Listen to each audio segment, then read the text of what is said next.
Hello, I'm Dr. Drew Bogner, President of Molloy College, and I'd like to welcome you to the Public Square 2.0. In this program, we will be bringing you some of the great faculty that currently teach at Molloy College. They will share their insights on subjects that we hope you will find both entertaining and enlightening. Today's speaker is Dr. Normadeane Armstrong. Normadeane earned her undergraduate and graduate degrees here at Molloy and her PhD at Touro University.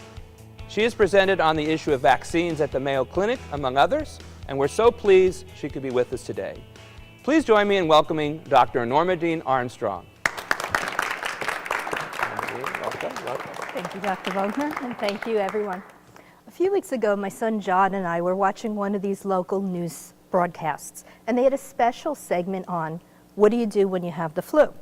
Now, they offered all kinds of great advice, everything from staying home from work or school, to increasing your fluids, to even having some chicken soup. But at the end of this presentation, my son turns to me and says, "Mom, why go through all this when you could just get a flu shot and not get the flu in the first place? Why not? What makes people hesitate when it comes time for vaccination?" And that's what we're going to be talking about today. What are some of the myths and the realities? Now, these myths are nothing new. Way back in the 1700s, when there was a physician named Edward Jenner who developed the very first vaccine for a disease called cowpox, which later turned into our smallpox vaccine, myths went through the community like wildfire. People thought if they were to get this vaccine, they were going to turn into a cow. Now, we know that this never occurred. However, thanks to Dr. Jenner, smallpox is the only disease to ever be eradicated. So what are some of the things we hear? Well, there's concerns about vaccine safety. There's concerns about a possible link between vaccines and autism, especially with the vaccine called the MMR, the measles, mumps, and rubella vaccine. Additionally, there's concerns about some of the vaccine ingredients, mainly something called thimerosal. Worries that too many vaccines may overwhelm the immune system. Why vaccinate when we don't see these diseases anymore, or these diseases really aren't that dangerous? And finally, individual rights versus the public health needs. So let's talk about the first myth. Vaccines are not safe. The reality is that vaccines are the safest and most cost-effective way of preventing disease, disability, and death. Now, we know nothing is 100% safe, but the benefits of being vaccinated far outweigh any of the risks of getting the disease or the side effects that the vaccine may cause. Now, this is the belief of many national, international organizations, as well as private foundations. Next is the myth that there's a link between vaccination and autism. The original study was published in 1998 and focused on a sample of only 12 children, 11 boys and 1 girl. And this study suggested that there's a possible link between the MMR vaccine and the onset of autism. However, when questioned about these results, all of the co-investigators withdrew their names from the paper. Further investigation revealed that the primary researcher had some serious conflicts of interest financially. As a result, many people tried to replicate this study, but never came up with the same findings. Additional investigations were performed, and they found some ethical problems with the primary author. As a result, he lost his medical license to practice. Unfortunately, due to the concerns that this paper brought out, the public lost confidence in immunizations. Immunization rates started to decline, and as a result, vaccine-preventable diseases started to rise. The other myth concerns some of the vaccine ingredients, mainly thimerosal. The reality is that there's never been any study to prove that there is a link between these ingredients and the onset of autism. However, to improve the public's confidence in these vaccines, between 1999 and 2001, these ingredients were either removed or decreased. However, the rates of autism continue to rise. Additionally, what's interesting is that many of the organizations that support individuals with autism also support the need for vaccination. Next is the myth that vaccines overwhelm the immune system. The immune system responds to things every day. There's no scientific evidence that after receiving a vaccine that you get more infections. What about natural immunity? Isn't that better? Natural immunity occurs when you have the disease, build the immunity so you don't get it again. And for some diseases, natural immunity is better because it lasts longer. However, the reality is that natural immunity is never complete. And it's only better if you survive the disease in the first place. And we know that many of these diseases come with a price. Things like deafness, brain damage, and paralysis.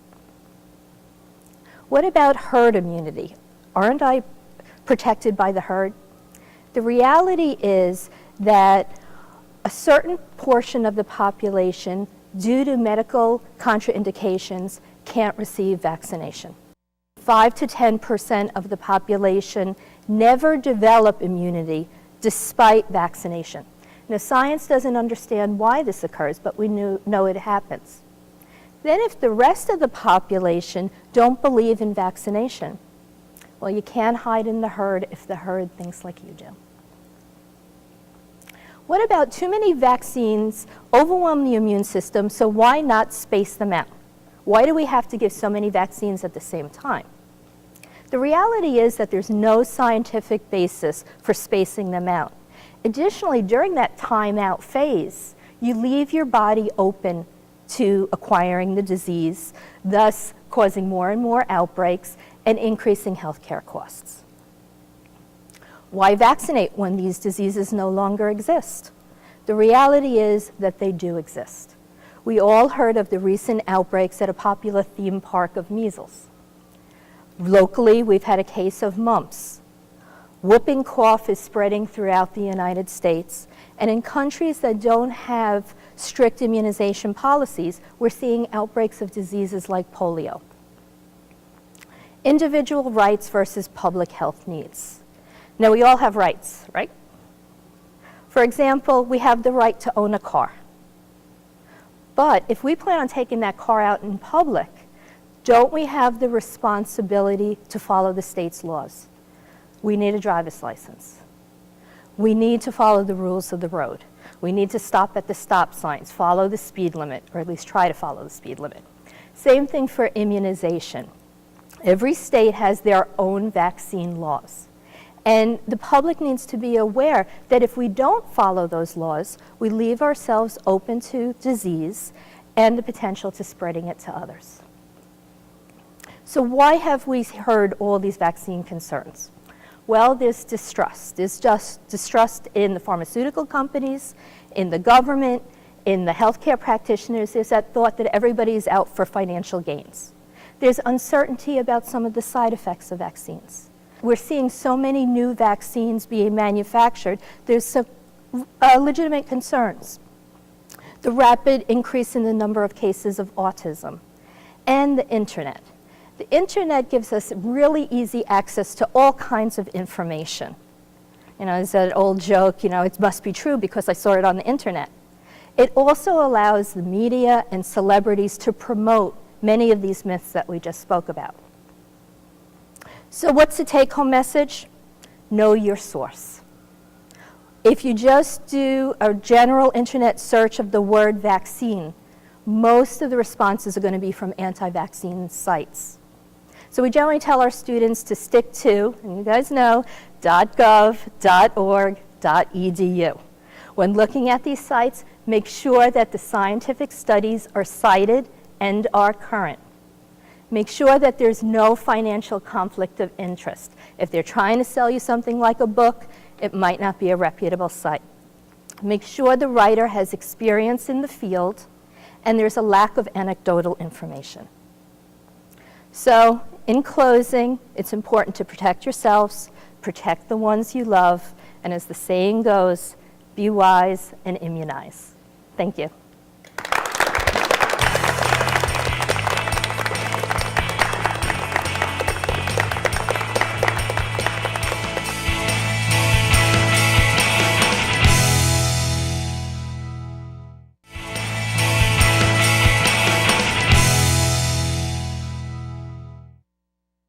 Welcome back to the Public Square 2.0. I'm Drew Bogner, president of Molloy College, and I'm here with Dr. Normadeane Armstrong, who just spent a little time talking with us about vaccines, some of the myths surrounding vaccines that seem to be somewhat prevalent today, and some of the reasons why vaccines are important, and a little bit about how to be a good consumer. Yes. Which maybe is a place I want to start in a way, because I used to teach biology, and so I'm always aware of and have done research, and so, of course, we're at college, so, we have protocols on how to do research, and we were talking about that. So when you were having your conversation about the study that linked autism and vaccinations, as you were mentioning it, I was struck by what we call the N, the number of cases, the number of examples, the number of clients, the number of specimens that are used in research, and you had 12? 11 boys and 1 girl. Which, of course, right from the beginning, I wouldn't take that with any level of seriousness, because to reach any kind of conclusion on that small of an N, much less that it was never replicated. Correct. So we should talk a little bit about what makes good science good science. So talk about that. Well, what you're referring to is a sample size. Right. And you always want the sample to represent the population. So, just looking at 11 boys, 1 girl, that's not really representative of the entire population. Also, in terms of numbers, we're talking, there's thousands and thousands of people. You don't base anything on a small sample size, at 12. You would want several thousand. And most of our pharmaceutical companies, or any time that is something that's going to be brought out into the public, you're going to have these large sample sizes replicated and replicated and replicated to make sure that it is reflective of everyone. Yeah, so if we were going to make a decision on a response, a medical response, we would want to make sure that the science is strong and relative and valid. And so for us to be able to interpret what we read, one way to look at it is the sample size, has it been replicated, and if we're going to make a global judgment on it, does it apply to different ethnic groups, races, ages, gender, so forth and so on? And of course, you can't do that with 12. No. Particularly, so right away, that sends up, well, not red flares and fireworks, not even red flags, the way I look at it. But to me, that seems to be a good example of something that I often see an article in the paper, and I'm always wondering, why did they choose to put that in there? And a lot of times I don't consider it to be very good science, because it's based on just an initial response, and then when I go back and sometimes pull up the original article, we'll then even see that the authors make it very clear that this is very rudimentary and shouldn't be interpreted to the level that the press interprets it or individuals interpret it. So how do we help individuals, since so much information, as you pointed out, is available, make good decisions? And you talked a little bit about that, but how do we do that? Well, there's a saying that knowledge is power. And the more knowledge you have, the more power you have to make those informed decisions. So you would really want to tear apart what you're looking at and look at things that we're discussing. The sample size, does it apply to every gender, every ethnic group? Has it been replicated? And also the age of that research. To base today's healthcare on a study that might have been 30 or 40 years old, things change. Yeah, and you also mentioned items like, what's the background of the people that did the research? Could there be some conflict of interest in terms of funding of the research, or the fact that it's more anecdotal, Correct. you know, which is not really what in science, we don't use that. No. That gives you maybe an indication of a hypothesis that then you study. But to make decisions, and let's just be clear about the kind of decisions we're making. We're talking about decisions that have to do with serious mortality and morbidity, sickness and death. Yes. Yes. And so if you made a decision that had to do with your own child or through your own actions, what might happen to someone else who could get infected, this is serious. Very serious, and you really need to do your homework. And what you were saying, you know, with conflict of interest, anytime a reputable researcher publishes, they have to document if there was any conflict of interest. Did they receive a grant from some company? Right. Pharmaceutical company, for instance. A hospital, Right, regardless. Academic institution. Absolutely. So you always want to look for those conflicts of interest. Yeah, yeah. And so just to talk a bit about, back to vaccines then specifically. So, you know, I remember, you know, when we were growing up, you know, there were all these vaccines you would take, and there really wasn't that conversation about. I don't remember that conversation being so prevalent. So really there was the sense that you did it not only for your own good, but there was this idea that you did it because this is what it meant to be a member of the community. And I think people believe that because they grew up with polio and the rampant aspects of polio and some of these diseases. So the fact that we had vaccines for some of these diseases that really had serious repercussions. Sure, yeah. But now we're in a very different time and place. Correct. And we've lost that conversation of, as you talked about it, this idea of the public versus private decision making in this. Yeah.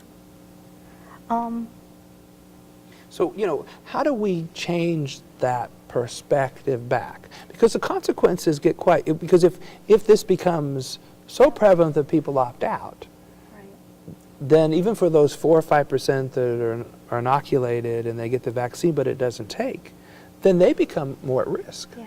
Unfortunately, because we don't see polio anymore, we don't have those memories of how bad it was. Yeah. I think the media really has to take a stand on producing the most accurate information and not jumping on the bandwagon of the myths. You know, the myths are very interesting, but the responsibility the media has, the internet has on, you know, promoting the truths and what we know. Clearly the media has a place to play in this, and an even stronger myth for us to do that, but then we have the other challenge which you mentioned, which is there are so many sources of information now. Yeah. So how many people actually pick up the paper and read the paper? Or so when they click on the internet, the first hit they get, and that's what they're going to go with. So we really have to educate the public on how to use the internet correctly to gather the most accurate information. What about public health, investment in public health campaigns? Well, the government is, you know, providing funds for campaigns. You know, we see it on TV, a lot of the advertising geared for teens not to smoke. And it is successful. We just need to do more of that. So within a school system, do you have the ability to opt out and still attend school? Every state has a different law. Some have exemptions, but what's interesting, California has perhaps the strictest law since the measles outbreak last year. And now in California, it's no immunizations, no school, no exceptions. Countries like Australia used to give a stipend to families who have kids to help pay for childcare. They, in 2016, changed their law. Unless your child is vaccinated, we will not give you the stipend. Yeah, so I see some active encouragements. I know even at the college, there have been stricter fines imposed that can be imposed if we have one student who doesn't have their immunizations by a certain date, then we get a fine for that student. For every student, we get a fine. And that has become stricter and a higher fine than it was even a couple years ago. So I know there are these attempts to push back on some of what we see happening. Yeah, and we're seeing it more and more. You know, a few years ago, before we started seeing the surge in outbreaks, they were a little bit more lenient in the public schools. But now, you know, I was discussing earlier, last night I received a call from my school district that we had a case of whooping cough. Yes. So the schools are looking more serious into, you know, the laws and enforcing them. Yeah. I know I was talking with you beforehand about there being more outbreaks and whether that's related to the kind of vaccinations we use, the drugs and so forth. But clearly, if we have people opting out, then there's a mathematical formula that comes into play. Well, let's talk a little bit about those opportunities for vaccination that aren't required, like for the flu. And you mentioned that before. So why do you need to get a flu vaccine every year? A lot of people think the flu is nothing more than, you know, sniffles and you stay in bed for a day or two. Well, let me do that. Let's define what the flu is. The flu- Because a lot of people say they had the flu and they really had an intestinal virus. Correct? Correct. So what's the flu? What are the symptoms of flu?